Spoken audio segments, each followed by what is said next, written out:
Good afternoon to the revivalists. It is a freaking Friday episode. Hefe and Spiro, which our man Eli Rax got the afternoon off because he's a big star and he demands a certain amount of time off, so we have to oblige. But I hope everybody's having a good day. Big Dog, how you feeling? How we doing? It's Friday, man. We made it. We made it through the week. We got a big weekend ahead of us. The World Cup is back, so it's got me back into sports mode again. There's like the 2 days it was off. I was like, I'm lost. I don't know what to do. I'm up early. I don't know what to do. No sports on. World Cup is back. Huge matchup this weekend against the Eagles. Litmus test time. And my goodness. For those of you that your teams are maybe out of it, or you're just into fantasy playoffs right around the corner. So this is crunch time for your fantasy teams.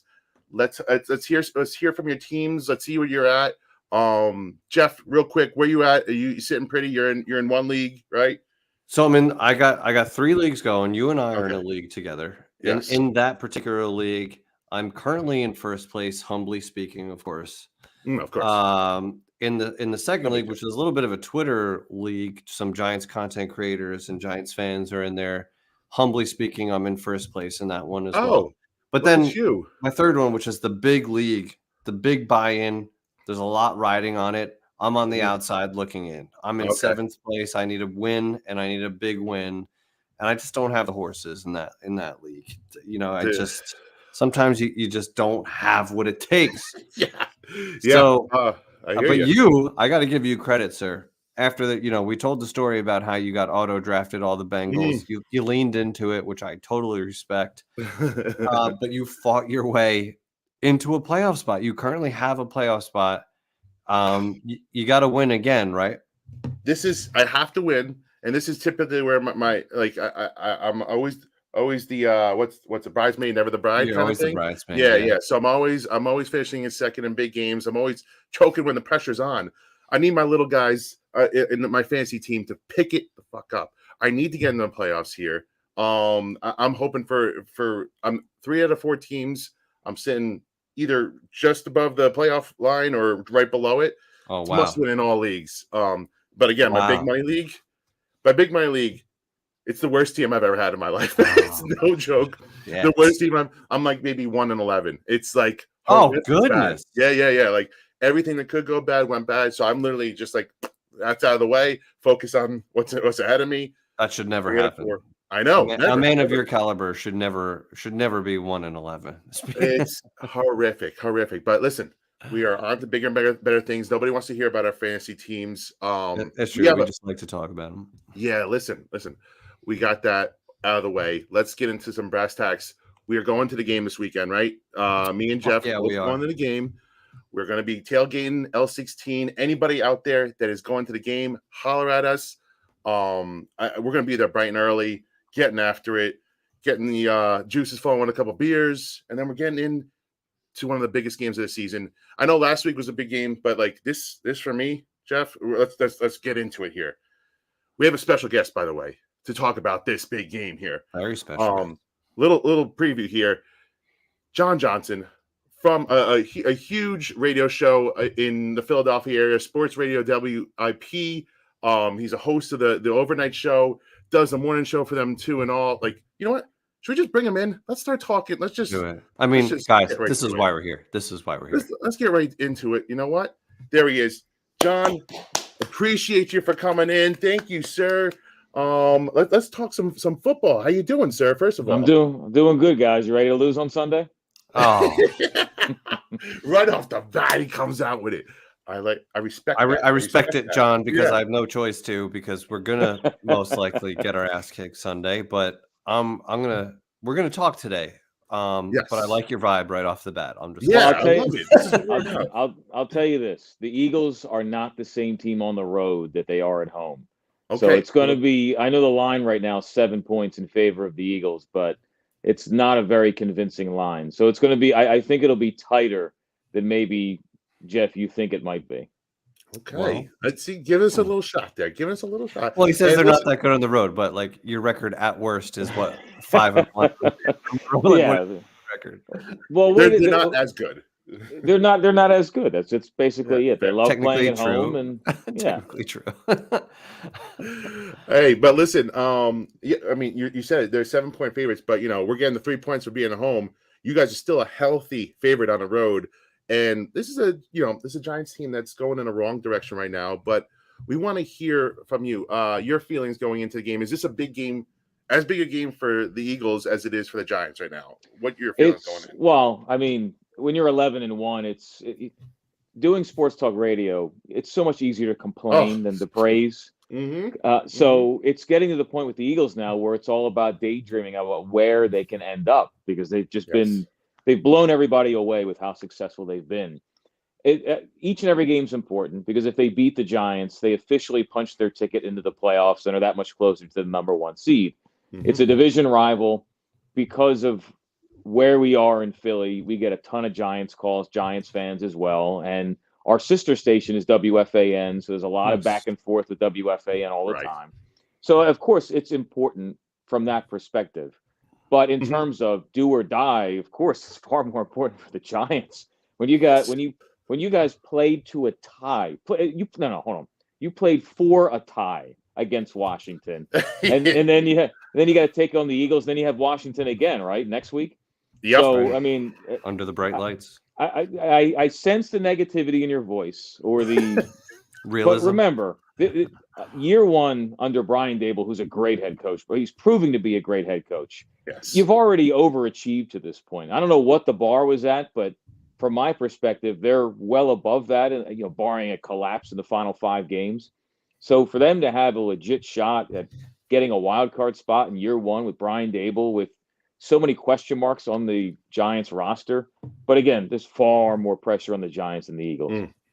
Yeah, because worst case, you're 11-2 and you're still sitting pretty. Right. Well, most Eagles fans, they're not overlooking the Giants, but like the big litmus test before the playoffs, because everyone's convinced they'll be in the playoffs. You cross your fingers, they get the number 1 seed. The big litmus test for them would be the Cowboys on Christmas Eve. Yeah, the team that all like ESPN just Cowboys best chance of getting to the Super Bowl. It's just all this nonsense. They haven't won anything in 30 years, but yeah, I mean this game's important, which we Eagles both love. Yeah. How great is that? So I mean, it's as big as a game as it is. Eagles fans aren't seeing it as the big game remaining in the regular season, which is fair. Giants have been overachieving. We had a mojo going in the first 8 games or so, where it's like we're overachieving, but like it was almost like a shoe-in. Like, wow, Giants have the coach of the year. What this guy is doing with this roster? How many holes are on this roster? We're devoid of talent in almost every position group. We have a question mark at quarterback. Our best player is a running back who's not under contract next year. Like, who are the Giants and what are they doing? All of a sudden, this coach comes here. He's got them playing for each other. He's making halftime adjustments. And then I don't know what happened the last month, but I know a lot of injuries happened.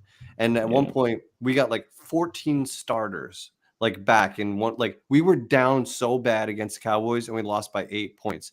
So it's so frustrating as a Giants fan because Cowboys and Eagles have both had our number for years. The Giants have been so bad for the last 5. There's no delusion over here. Like we are very much aware of how bad the Giants. I'm trying to think the last time, because with the division winners flopping every year. Were the Giants 2008? I think it was.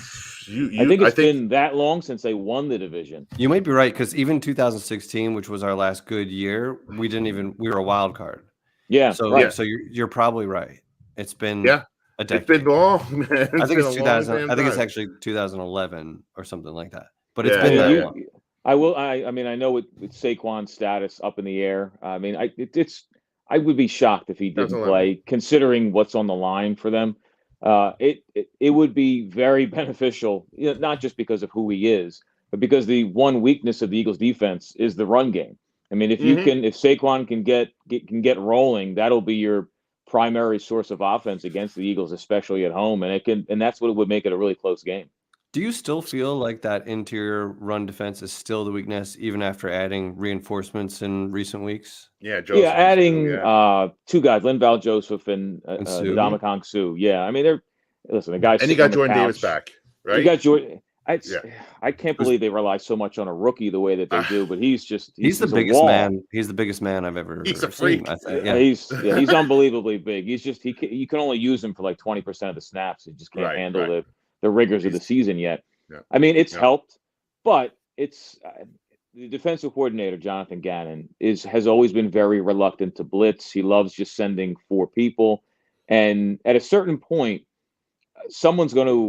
teams have chewed away at his defense, but at a certain point, someone's going to catch fire, or a quarterback that's just really good, and he's just going to rip him to shreds, and it's going to turn into a shootout.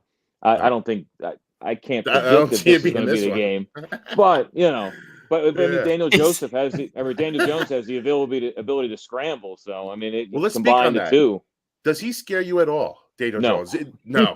Okay, so you are far off the Daniel Jones. Yeah. You're far off Daniel Jones. Okay. Fair. John, it's hard to explain, John, how much the Giants fan base fights about Daniel Jones. Yeah. There are truthers that give every reason why he's not performing the way he is, even after 4 years. Who is he throwing to? His line is still a work in progress. And those are all fair points. Then the other side is like, he's had 4 fucking years to prove if he's the guy or not. So I love asking this question from other fan bases because it's more honest, right? Like, does Daniel Jones scare you at all, or does he not? And you laughed at the question, which says pretty much all you need to know about how our division opponent you said it. He's 4 years in. I mean, you get an idea, even with a roster void of talent, what he's capable of. And he's had a moment or two, but nothing consistent. And I realize the coaches that he's had have been less than stellar. So unless Brian Dable and his staff can unlock something I haven't seen, I think what you're watching is what Daniel Jones is. Yeah, that's fair. Completely fair. I think this is exactly who he is, and he was dealt a horrendous hand. There's no doubt about it. I do feel that after 4 years, regardless of circumstance, if a guy was special, that would have raised to it would have been obvious, and it would have been like, let's build around him, let's help him. But it doesn't feel like that. It feels like it's going to be a business decision, because if he was in year 3 and he's played well enough this year, where if he was in year 3, he'd be like, all right, we don't have to replace the quarterback. We got this guy for another year. Let's keep building.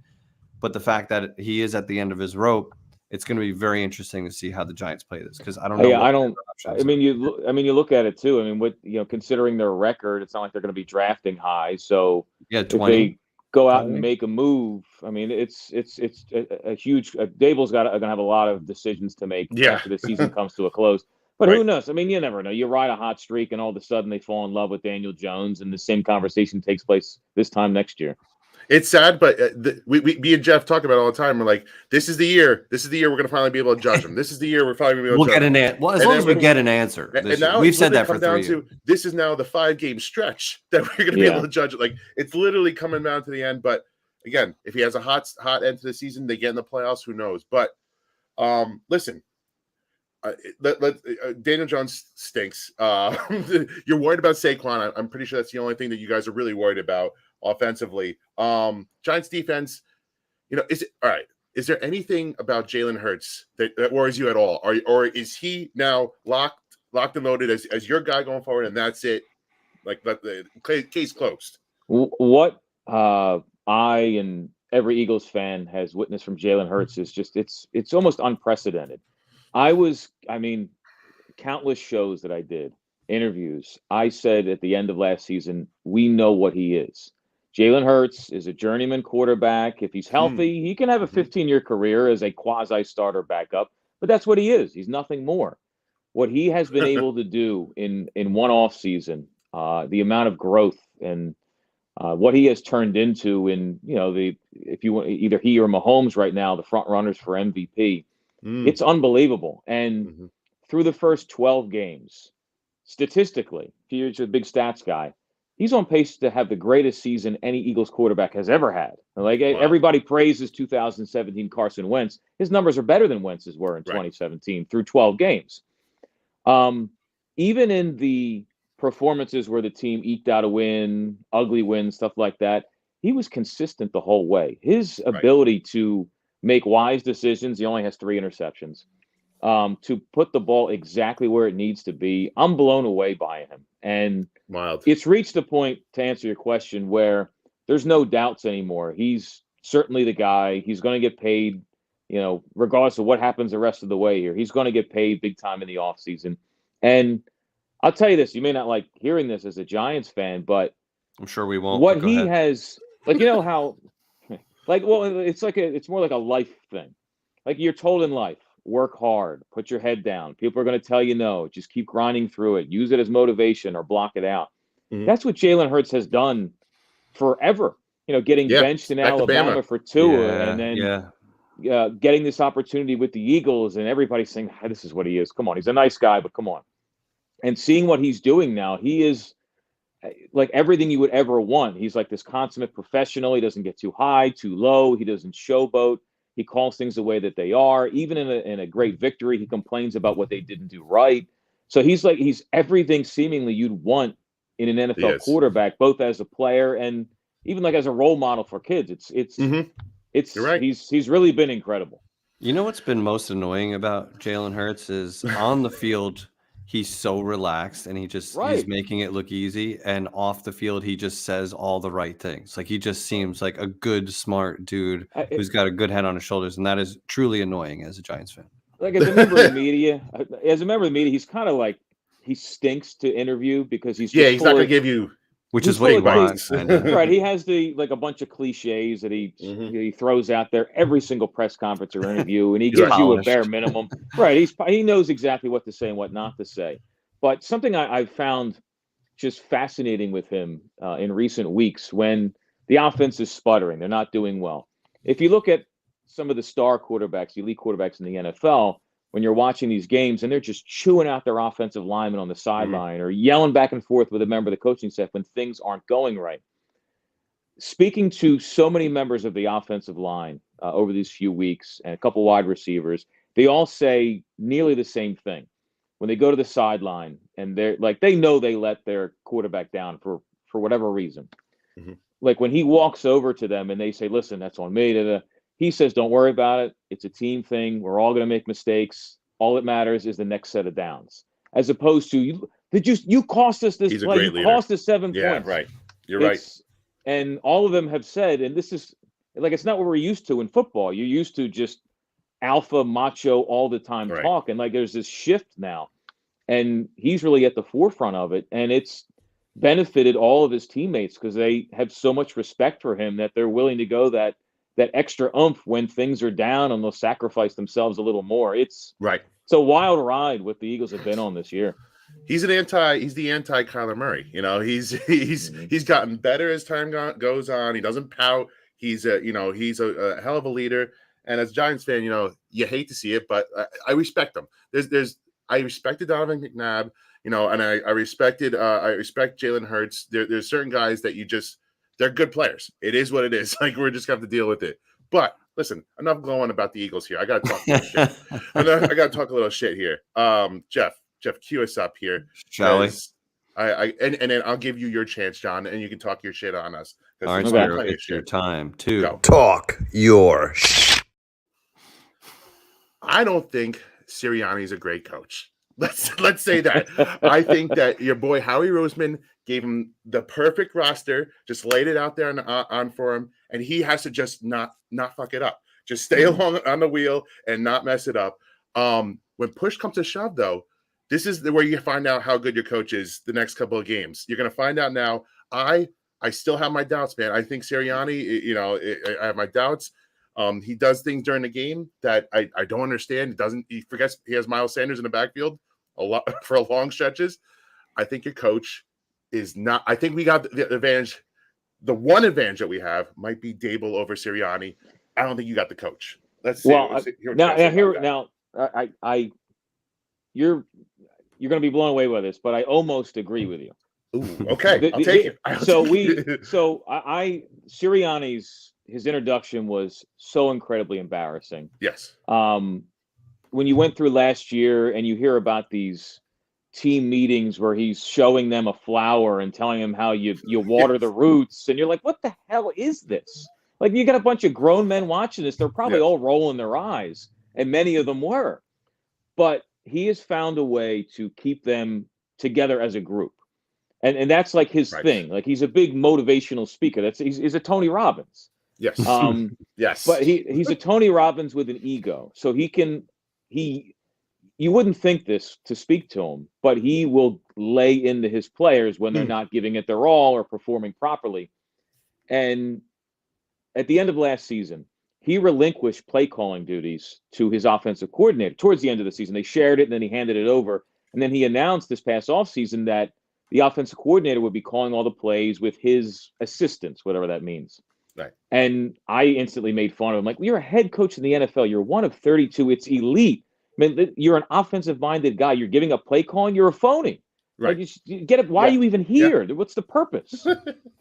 But what he has been able to develop, letting his offense coordinator do his thing with his input, and his defense coordinator, him being like the manager of it all, it's worked out well for them to this point. Like, I hate agreeing with you, but like, I question him all the time. I'm like, what is this guy talking about? And when I see the offense sputter and questionable play calls, you're looking at the offense coordinator, but the head coach is giving him the okay, so it goes all the way to the top. Yep. Yeah, you got a Ferrari. That's what I'm saying. Right. And Howie Roseman's he's been incredible. But to answer your question, I'm far more confident in Jalen Hurts than I am the head coach of the team. Fair. Your GM has just put together such a good roster. Oh God! And it just seems like every move the Eagles have made recently has just been like, fuck. The Rager thing doesn't even matter anymore. It doesn't even register on the scale. It should have been like, oh, you just passed on Jefferson for Rager, but everybody's forgotten about it. Imagine doing that and just completely recovering. Like, the Giants make one bad move and we suffer for 5 years.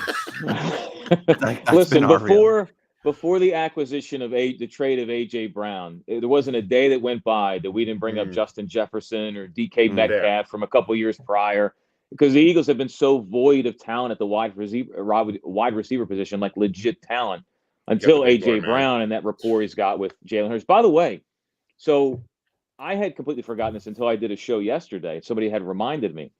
So many Eagles fans are worried about the Eagles possibly losing a little bit of focus going up against the Giants. Not that they think they can roll the Giants, but when things are going so swimmingly, sometimes you can lose a little bit of focus. What will keep them focused? And someone had brought this up to me, and I had to double check it. Brian Dable, a couple years ago, the offensive coordinator at Alabama, he's the one who suggested to bench Jalen Hurts in favor of Tua. Wow. So there you have Jalen, who he won't publicly speak about it, but if he doesn't know that, nobody's going to know. So you have that in addition to like James Bradbury and all that other stuff. So there is that motivation for Jalen Hurts to really stick it to his former coordinator. In fairness, Dable was right. Tua came in. Of course he was. Tua came in there. Hey, listen, we knew that he was a coach, but nobody has brought it up that he's the one who actually suggested the benching. I didn't know that. This is why they pay John the big bucks, man. It's wild. Pros pro, man. Well, listen, John, if you have any shit to talk, come our way. But if not, promo yourself, man. Tell our Giants fans what you do. So I'm on Sports Radio 94 WIP in Philly. I've been there for many, many years. For a decade, I covered the Phillies. I covered the Mets briefly for WFAN. Hey. But a lot of stuff. I cover the Eagles on a part-time basis, but I do a show 5 days a week. It's the overnight. It's a fast-growing overnight show, and I also do part of the morning. And I flip-flop between that and the mornings. I'm like the quasi. How does that work? Bro, when do you sleep, dude? You don't. It's like it's the one con of the business. You lack sleep and you age in dog years. But other than that, I'm grateful. I can't complain. Right. Awesome. Hey, listen. We hope you have a Merry Christmas, John. We appreciate you for coming on, talking some Eagles. Real quick, Phillies. What's your thoughts on their offseason, real quick? Wrap it up for our Mets fans, the Yankees fans out there. poor Back Mets to the World fans, Series, man. overpaying Brandon Nimmo. listen.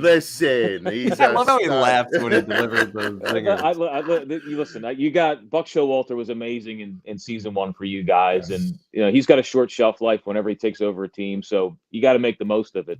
Got to go for it here. Back-to-back off seasons where Philadelphia has almost been the center point of the baseball universe. It's wild, but David Dombrowski is an incredible president GM, and he convinced ownership to screw money, just you go all in, and then they're doing it. And it's the hype around the Phillies right now is unbelievable.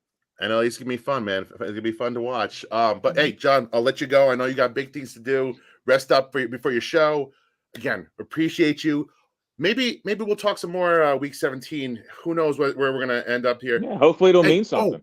Wanted to ask you real quick. Week 17. Say you guys got 2 losses. You're cruising into your first round bye. Do you sit your starters against the Giants with nothing on the line? Now this will be interesting. This will be a Sirianni decision. If the game has no meaning for the Eagles, if it was my call, I would play the starters for a half, only because they're going to have the bye.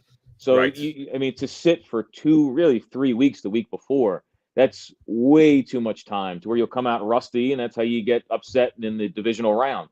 So I 1 half of play, and then you get Gardner Minshew for a half. Fair. Hey, and again, is that not much of a drop off, man? You guys just there's no drop off. You just plug and play guys, and it's like literally next guy up for you guys. John, again, we appreciate you for coming on. Get out of here, go get some sleep, and hey, Merry Christmas, sir. Merry Christmas to you, or Happy Hanukkah. I'm sorry, whatever. Happy holidays. No, you guys do it. Thanks for having me, guys. We appreciate you, man. Take care. Later. Good dude. All right, that was cool, man. I hate to like him, but he's a good dude. I know. And listen, came highly requested from my brother-in-law. He's the man. So I had to have him on. He gave some good Giants talk. All right, Hefe, it's down to me and you here. Unless anybody, hey, links out there if you guys want to hop in, man. But your thoughts, man? Is there any shot Sunday? Like, do we have any shot, or are you just giving up? I got a thought for you. Give it to me. Now Saquon is questionable. This neck thing popped up. I just met a couple friends for lunch, and I was talking about it, and they were like, it's all smoke. They're just saying that to make the Eagles think, whatever.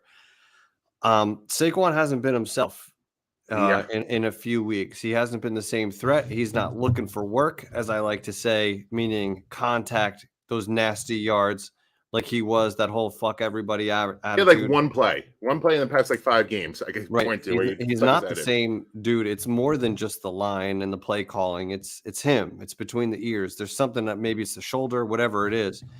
So I'm trying to think about it. If he's coming into this game questionable, it's going to be even more so that he's not looking for those nasty yards in a cloud of dust. In the old school days, they used to say, like, he's if he's missing that attitude, he's not going to be as effective. So I'm wondering from a Giants game plan, is there anything that's beneficial? It's crazy to even say.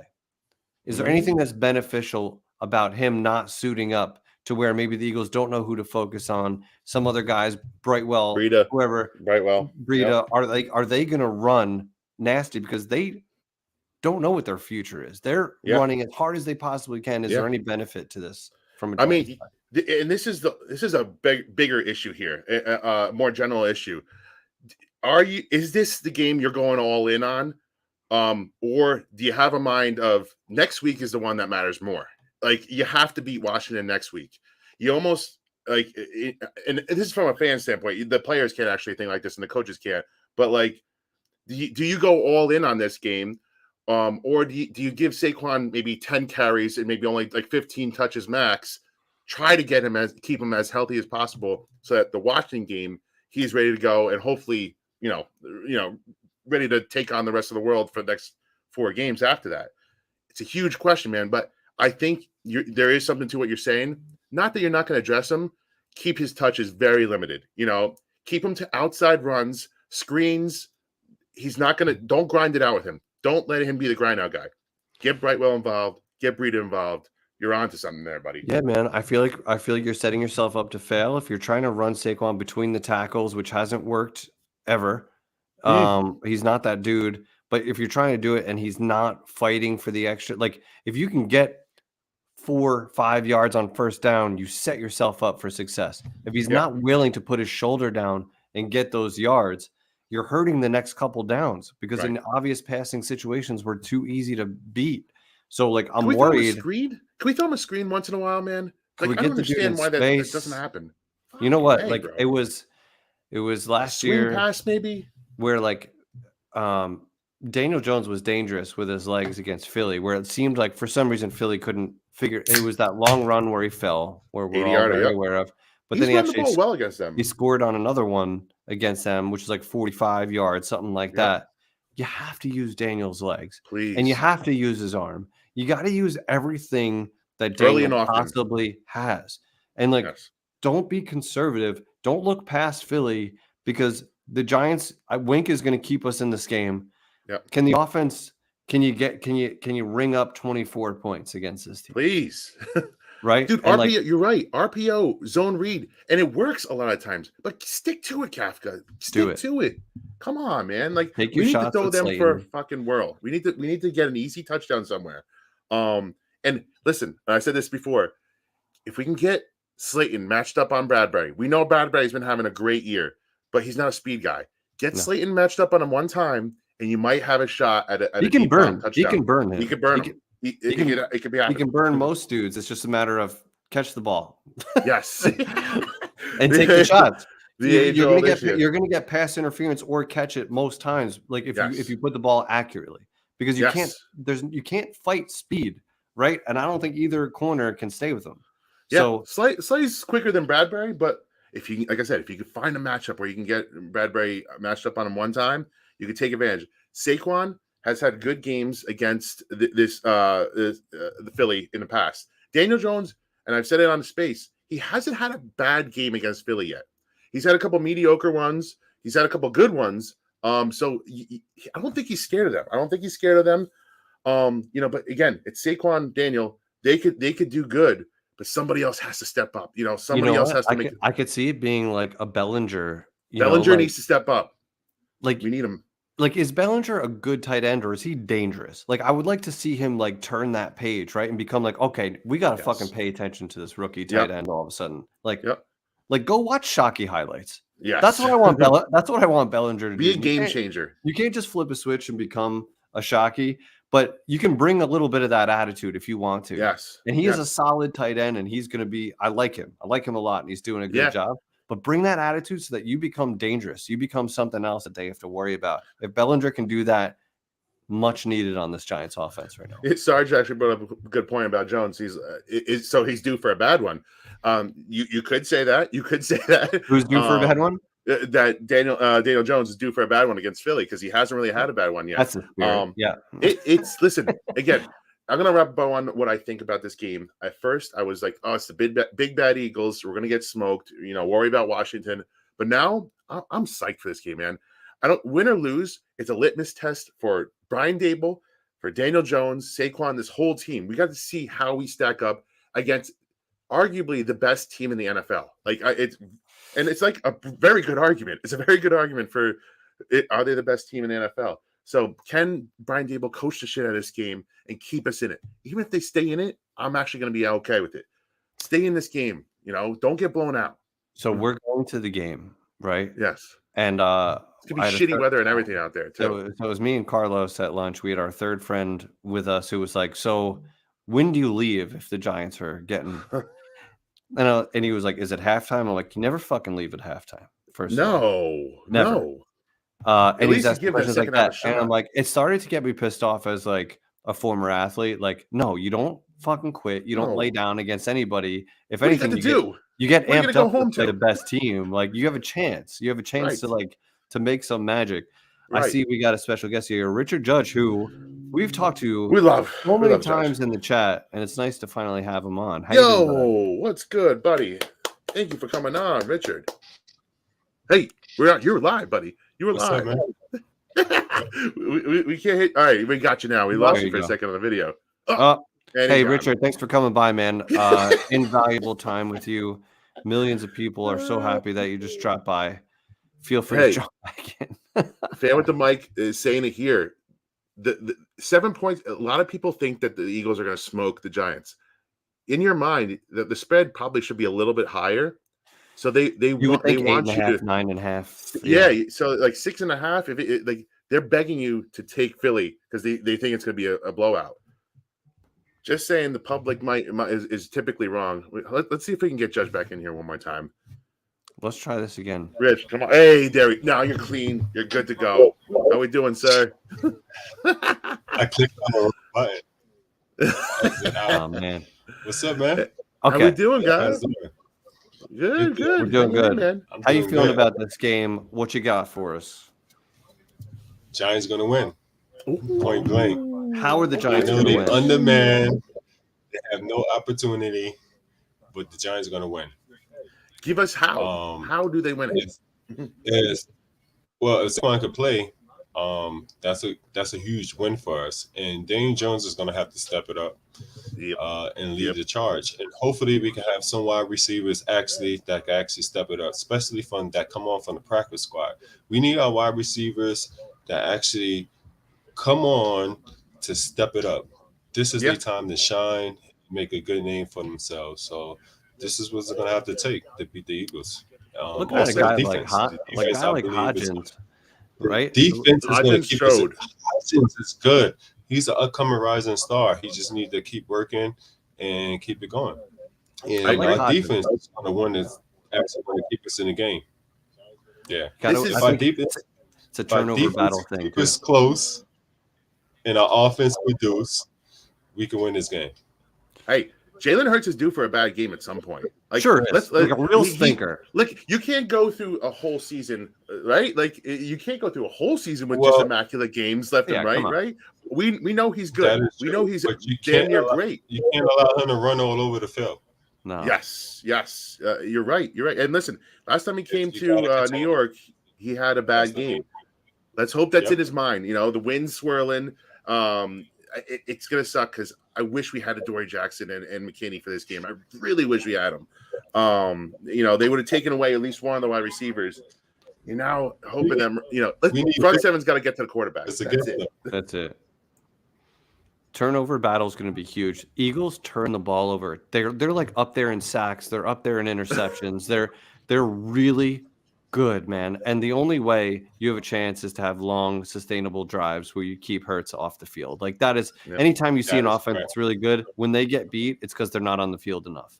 So the Giants have to somehow pick up first down after first down after first down. And that's where a guy like Bellinger is going to come in, like move the chains. Just move the chains, keep that clock going. And if you get a turnover or two in our favor, that's how the Giants win this game, in my opinion.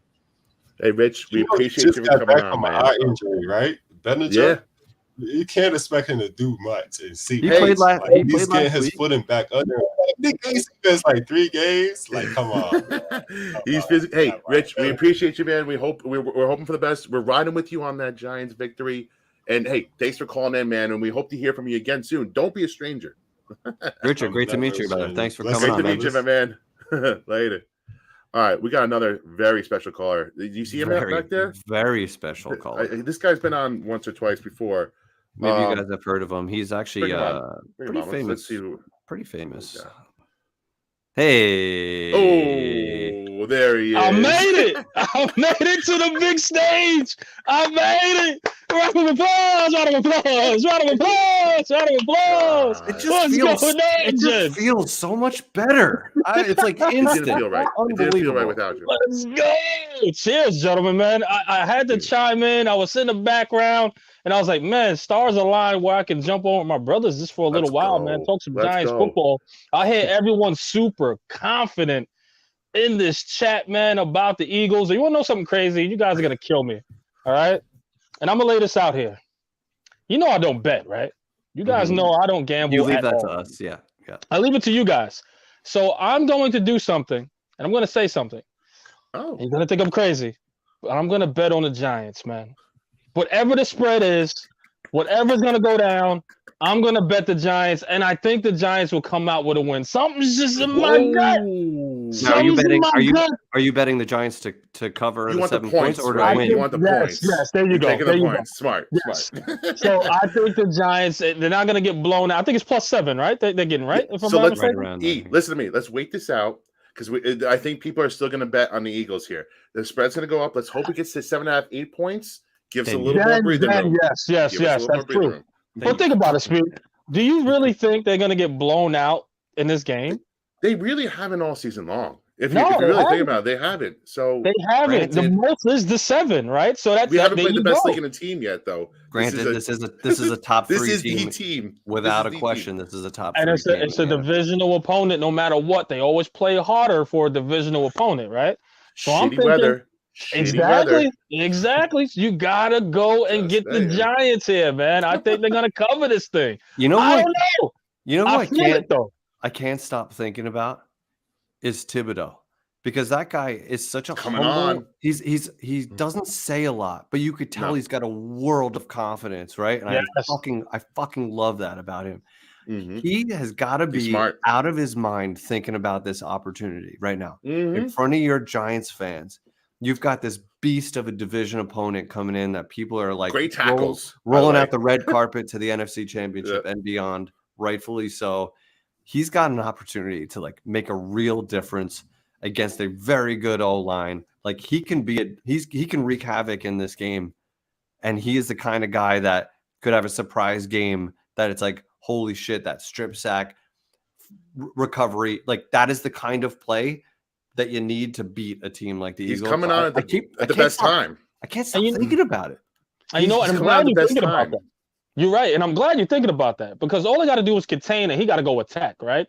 So I think this is a perfect game for him. If you contain and put Jalen Hurts in that pocket, I think it's just up to him to beat that guy one-on-one and make those type of plays, man, because Jalen Hurts can be had in a way, right? He can get strip sacked, whatever the case is, right? But the thing is that in order for the Giants to win this game, that time of possession got to be in their hands, man. And they got to hopefully run that ball, man. They got to dominate and keep control of that ball, and they can't beat themselves. They just can't. The Giants are not that team to overcome. But if the Giants can control time of possession, and if Kayvon really could be that guy, like I think that sack sparked them, like it sparked something. Open the floodgates. I think it opened the floodgates, man. So this is his game for the taking, right? And of course, we could talk about my man Sexy Dexy and all that stuff, right? Of course, right? But I just think Kayvon Aziz, it's gonna be their game, man. I think, and you got to contain them and attack. And I think Wink got something in there, but. I don't know, man. It's gonna be a good game. I don't know if can I ask you guys first because I don't know if I missed it. All right. Yeah. What do you got winning this game? Forget covering betting and the spreads here. Who you guys have winning this game? Period. I mean, we all said it on Revival Tuesday, but I want to hear it again. Did you change your mind? I'm gonna say that we keep it close, but we're gonna lose on a late field goal, 27-24. It's gonna be a close game. It's gonna be a close game. It's gonna be ugly.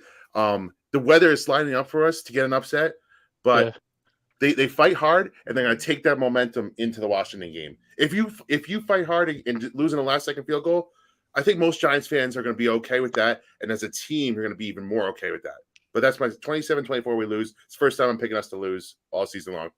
By the way, so that would be such a heartbreaking way for it to go. You know, because if they prove that they could actually hang with them and beat them, and then they just don't for like whether it's a bad call by the refs or some bullshit. It could be like a Patriots, like 2007 Patriots last game of the season kind of game where you feel good about the loss.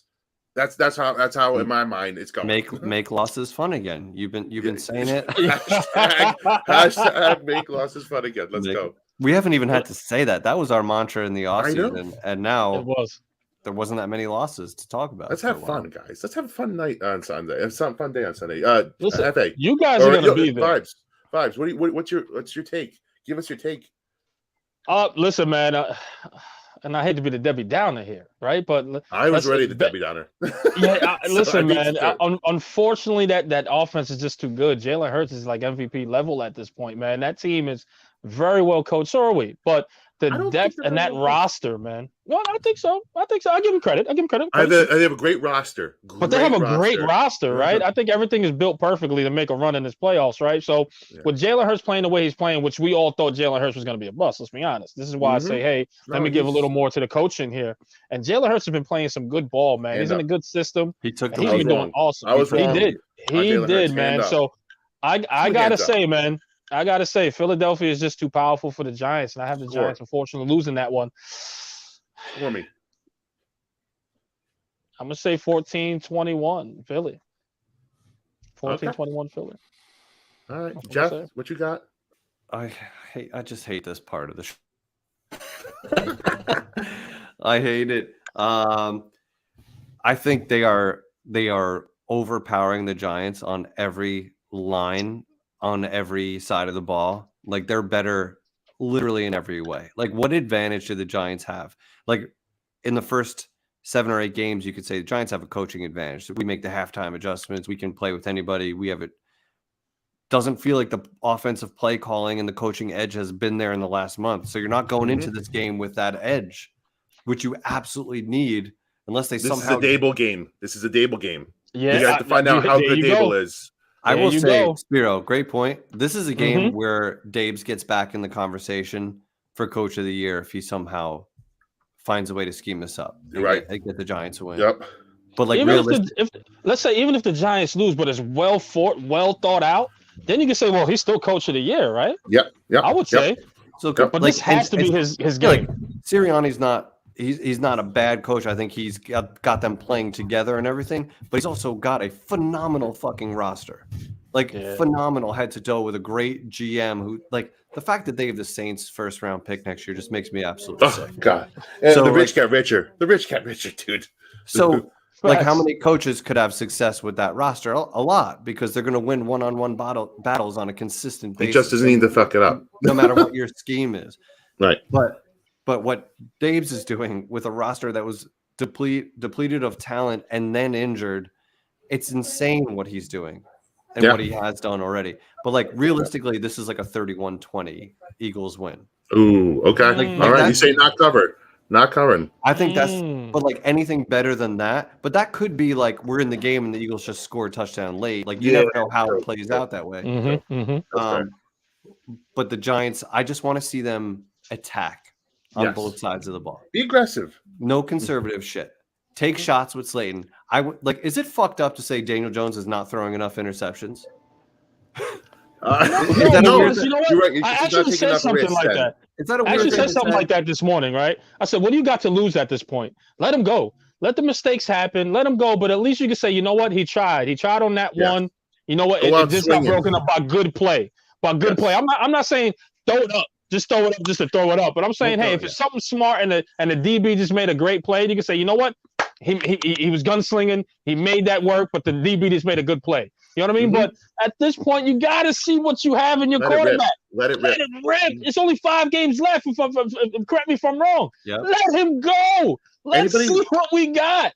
Anybody worried that his reason for being conservative is because he thinks he's coming back? Because if your job is on the line, wouldn't you think that you should just sling it and just give no fucks and just sling it and try and show someone that you could throw the ball down the field? Like, is there any might be onto something. I don't know. Might be onto something. That's my big galaxy brain right now, just doing crazy shit. Like, there's something to that, because somebody made the comparison, like Patrick Mahomes, who's obviously otherworldly, not in the same category as Daniel Jones, but he's got like a 10-year contract where like he could take any chance he needs to. Not only does he have more talent and the best coach or whatever, but he's got that security of my job is beyond secure. Right. Daniel Jones doesn't have that. So I think that's constantly running through his head, where I'd like to see him play a little more free, but he's never been that dude. So, like, to expect him to all of a sudden. Rookie year, he kind of slung it. He slung it around without giving a shit. That's when he had his most interceptions. If we're talking about that, right? Yeah. Because like he almost didn't give a shit. He was almost too stupid to, like, not ignorance is bliss kind of thing, where he was kind of just like, I don't care about the pocket. I don't care about what's going on with me. I'm just going to throw it down. I want that guy back. But it coached it out of him the past 2 years. There you go. Is Daniel Jones' rookie season like night and day from his like regular like right now? Like, do you guys see that much of a huge difference to be like, well, is Daniel Jones broken? at this point? I guess I'm gonna ask you guys. But well, you hear, is it that huge of a difference? If you ask me, no. But he was in an unhealthy relationship. He heard his mind. All he heard was most turnovers in the league, most turnovers, like. So in your mind, you're like, I got to fix the turnovers. He's done that, but it's taken away the aggression. Right. Even if you're a humble guy and you're not on social media, soft-spoken, like all those things that Daniel Jones, like you still hear, like you're gonna watch SportsCenter and NFL Network, like that's your fucking league. Yeah. You're gonna watch that. So every time he put that on, he saw turnover machine. And then they coached to play it so safe with him that he couldn't take a risk. And the one thing he's gotten better at is pocket presence. I feel like much better. He seems to feel what's around him as opposed to like rookie years. Like how many times was he blindsided and strip sacked because he had no concept of guys rushing him? Exactly. And he just didn't care. And that's like getting used to the speed of the game. That's what Nate Solder as his blindside left tackle. Kind of dumb to think like that, but again, it was ignorance is bliss. Almost, he didn't give a shit. He just was like, so he's gotten so much better. He's gotten so much better with that. I would like to see him make more tight window throws and take more deep shots because, like, dude, you've proven that you're not a turnover machine anymore. We understand that now. But now you got to go be a killer. You got to go throw a dagger here and there and put points on the board. So I think that's where we're at, guys. Go be a killer. Listen, be a killer, man. I'm gonna stick with that. Be a killer. Let's see where we're at, boys. This is it. Litmus test time. I don't want a nice boy at quarterback. I want a killer. Let's go. I want a killer, man. Right, guys, listen. Well, guys, wrap it up here. I'm just visiting all day. This is our freaking Friday show. Hey, E, thanks for coming and joining, buddy. Thanks for coming. Thank you for having me, guys. Thank you. I appreciate you. I love you guys. Chat, thank you for coming with it today. I see all the chat. I can shout you all out. Authentic, Richard, Sarah, Sarge. Everybody, Sarge, all you guys. I can't go through the list right now, but we love you all. Go for it. You got some last thing to say. One more thing, guys. I see you, man. Thank you, Sarah. We see you, Sarah. We see you. By the way, guys, we promised to give out 3 T-shirts for if the Giants win. We're going to do that in the offseason. We haven't forgot because I know people have been asking, been DMing me. Well, when are you giving away the shirts, guys? We're going to do that in the offseason to pay for that week. So look out for it. But guys, please hit that pre-order. Get your New York Revival gear right now, man. DM us, man. We got it on sale for you guys. And we hope to give it to you by Christmas, man. But bring it on in. Come on. Help us out. Support this small business and this New York Revival. Come on, man. We love it. The quicker you guys order, the quicker we can get you guys that apparel. So keep them coming, baby. Great turnout so far. We love you all for supporting. Awesome turnout. Wow. Great turnout, blessed, man. Thank you. But this is anything you say to wrap it up? Last thing I'll say is me and Spiro will be in the parking lot bright and early. If anybody's going, lot L16, we'll be tailgating. Go. If not, and you're going to be home, we will bring you with us. So we'll be taking some footage. Maybe we'll go live for a minute, but we'll bring you some live stuff from the parking lot, and we're going to be having fun. I don't know if Spiro's drinking 21 beers again, but he will be drinking.